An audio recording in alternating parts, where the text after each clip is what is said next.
গরু চোরাচালান এবং চামড়া পাচার রোধে সীমান্তে কঠোর অবস্থানে রয়েছে বিজিবি। এছাড়াও পুশিন ঠেকাতে টহল বৃদ্ধির পাশাপাশি সীমান্তবর্তী জনসাধারণকে সঙ্গে নিয়ে সর্বোচ্চ সতর্ক অবস্থানে রয়েছে বলে জানায় বিজিবি।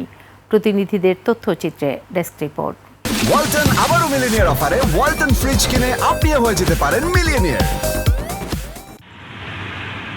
সীমান্তে থামছেই না পুশিন। প্রতিদিনই সীমান্ত দিয়ে বাংলাদেশে ঠেলে পাঠাচ্ছে বিএসএফ। নেত্রকোনার দুর্গাপুর সীমান্ত দিয়ে নতুন করে ৩২ জনকে পাঠিয়েছে ভারতীয় সীমান্তরক্ষী বাহিনী।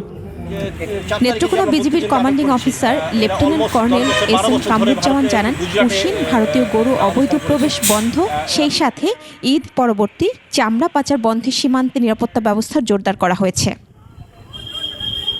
ব্রাহ্মণবাড়িয়ায় গত এক মাসে ৯,৩৬,০০,০০০ টাকার বেশি মাদক অন্যান্য পণ্য আটক করা হয়েছে।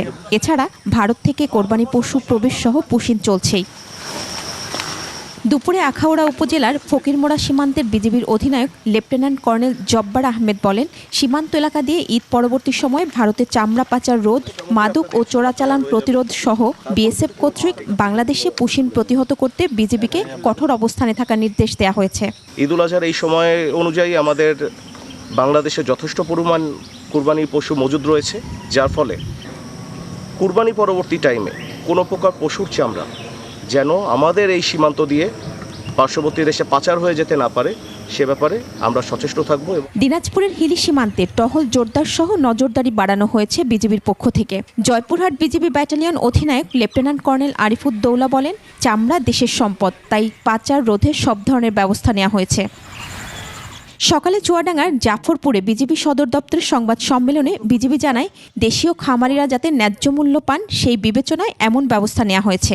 এছাড়া ঈদের পর পশুর চামড়া পাচারের আশঙ্কায় সীমান্তে নজরদারি ও চেকপোস্ট ব্যবস্থা আরও শক্তিশালী করা হয়েছে।